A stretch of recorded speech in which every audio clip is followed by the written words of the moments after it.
Comment générer un nombre aléatoire avec Microsoft Excel? C'est ce que nous allons voir ici dans cette vidéo.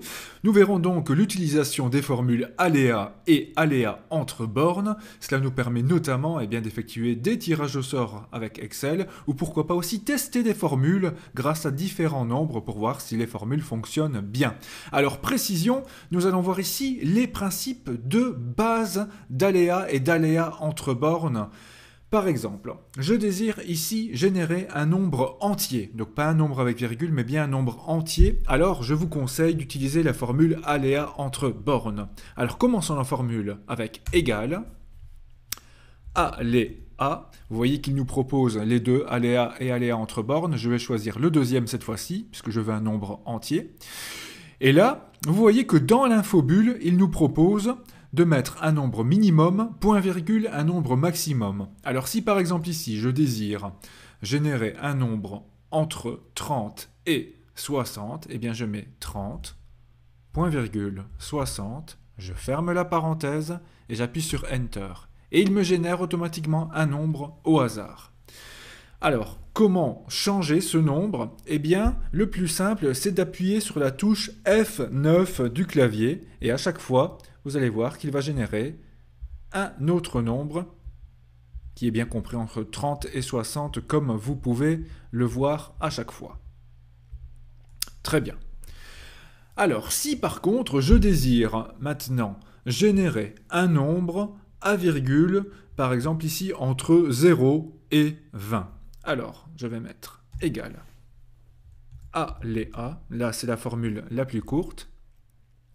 Et quand je double-clique sur aléa, vous voyez que dans l'infobulle, il me propose d'ouvrir la parenthèse et de fermer la parenthèse. Eh bien, c'est ce que je vais faire.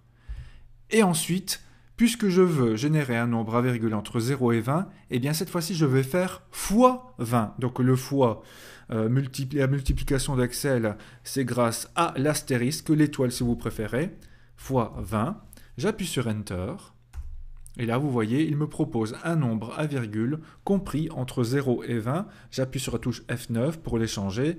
Et vous voyez que j'ai donc bien les nombres à virgule. Alors, si je désire par exemple ici un nombre avec seulement un chiffre après la virgule, eh bien, je peux réduire le nombre de chiffres après la virgule, en cliquant plusieurs fois sur cette case-ci en bas à droite du groupe nombre, jusqu'à n'avoir plus qu'un seul chiffre après la virgule, et après je peux en générer d'autres, toujours avec la touche F9, et j'aurai toujours un nombre aléatoire avec un seul chiffre après la virgule.